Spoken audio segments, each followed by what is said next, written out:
Daniel chapter 2. In the 2nd year of his reign, Nebuchadnezzar had dreams. His mind was troubled, and he could not sleep. So the king summoned the magicians, enchanters, sorcerers, and astrologers to tell him what he had dreamed. When they came in and stood before the king, he said to them, "I have had a dream that troubles me, and I want to know what it means." Then the astrologers answered the king, "May the king live forever. Tell your servants the dream, and we will interpret it." The king replied to the astrologers, "This is what I have firmly decided. If you do not tell me what my dream was and interpret it, I will have you cut into pieces and your houses turned into piles of rubble. But if you tell me the dream and explain it, you will receive from me gifts and rewards in great honor. So tell me the dream and interpret it for me." Once more they replied, "Let the king tell his servants the dream, and we will interpret it." Then the king answered, "I am certain that you are trying to gain time, because you realize that this is what I have firmly decided. If you do not tell me the dream, there is only one penalty for you.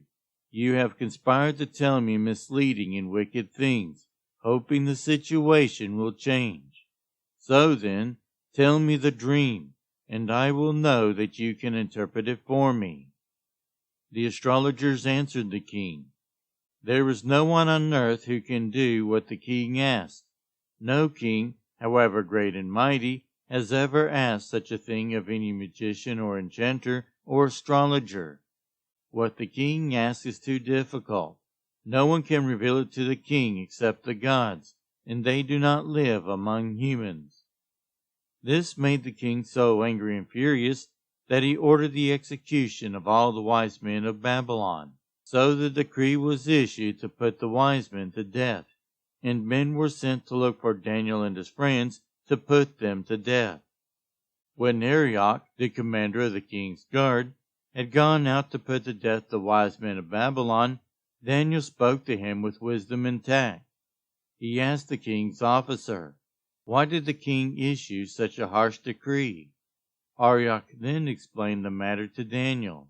At this, Daniel went in to the king and asked for time, so that he might interpret the dream for him. Then Daniel returned to his house and explained the matter to his friends Hananiah, Mishael, and Azariah. He urged them to plead for mercy from the God of heaven concerning this mystery, so that he and his friends might not be executed with the rest of the wise men of Babylon. During the night, the mystery was revealed to Daniel in a vision. Then Daniel praised the God of heaven and said, "Praise be to the name of God forever and ever. Wisdom and power are his. He changes times and seasons. He deposes kings and raises up others. He gives wisdom to the wise and knowledge to the discerning. He reveals deep and hidden things. He knows what lies in darkness, and light dwells with him. I thank and praise you, God of my ancestors. You have given me wisdom and power. You have made known to me what we asked of you. You have made known to us the dream of the king." Then Daniel went to Arioch, whom the king had appointed to execute the wise men of Babylon, and said to him, "Do not execute the wise men of Babylon. Take me to the king, and I will interpret his dream for him." Arioch took Daniel to the king at once and said, "I have found a man among the exiles from Judah who can tell the king what his dream means." The king asked Daniel, also called Belteshazzar, "Are you able to tell me what I saw in my dream and interpret it?" Daniel replied, "No wise man, enchanter, magician, or diviner can explain to the king the mystery he has asked about. But there is a God in heaven who reveals mysteries. He has shown King Nebuchadnezzar what will happen in days to come. Your dream and the visions that passed through your mind as you were lying in bed are these. As your majesty was lying there, your mind turned to things to come, and the revealer of mysteries showed you what is going to happen. As for me, this mystery has been revealed to me, not because I have greater wisdom than anyone else alive, but so that your majesty may know the interpretation, and that you may understand what went through your mind. Your majesty looked, and there before you stood a large statue, an enormous dazzling statue, awesome in appearance. The head of the statue was made of pure gold, its chest and arms of silver, its belly and thighs of bronze, its feet partly of iron and partly of baked clay. While you were watching, a rock was cut out, but not by human hands. It struck the statue on its feet of iron and clay and smashed them. Then the iron, the clay, the bronze, the silver, and the gold were all broken to pieces and became like chaff on a threshing floor in the summer. The wind swept them away without leaving a trace.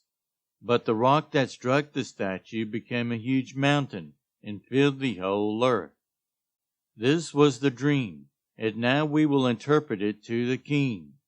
Your majesty, you are the King of Kings. The God of heaven has given you dominion and power and might and glory. In your hands he has placed all mankind, and the beasts of the field, and the birds in the sky. Wherever they live, he has made you ruler over them all. You are that head of gold. After you, another kingdom will arise, inferior to yours. Next, a third kingdom, one of bronze, will rule over the whole earth. Finally, there will be a fourth kingdom, strong as iron, for iron breaks and smashes everything, and as iron breaks things to pieces, so it will crush and break all the others. Just as you saw that the feet and toes were partly of baked clay and partly of iron, so this will be a divided kingdom. Yet it will have some of the strength of iron in it, even as you saw iron mixed with clay. As the toes were partly iron and partly clay, so this kingdom will be partly strong and partly brittle. And just as you saw the iron mixed with baked clay, so the people will be a mixture and will not remain united, any more than iron mixes with clay. In the time of those kings, the God of heaven will set up a kingdom that will never be destroyed, nor will it be left to another people. It will crush all those kingdoms and bring them to an end, but it will itself endure forever. This is the meaning of the vision of the rock cut out of a mountain, but not by human hands, a rock that broke the iron, the bronze, the clay, the silver, and the gold to pieces. The great God has shown the king what will take place in the future. The dream is true, and its interpretation is trustworthy. Then King Nebuchadnezzar fell prostrate before Daniel and paid him honor, and ordered that an offering and incense be presented to him. The king said to Daniel, "Surely your God is the God of gods and the Lord of kings, and a revealer of mysteries, for you were able to reveal this mystery." Then the king placed Daniel in a high position and lavished many gifts on him. He made him ruler over the entire province of Babylon and placed him in charge of all its wise men. Moreover, at Daniel's request, the king appointed Shadrach, Meshach, and Abednego administrators over the province of Babylon, while Daniel himself remained at the royal court.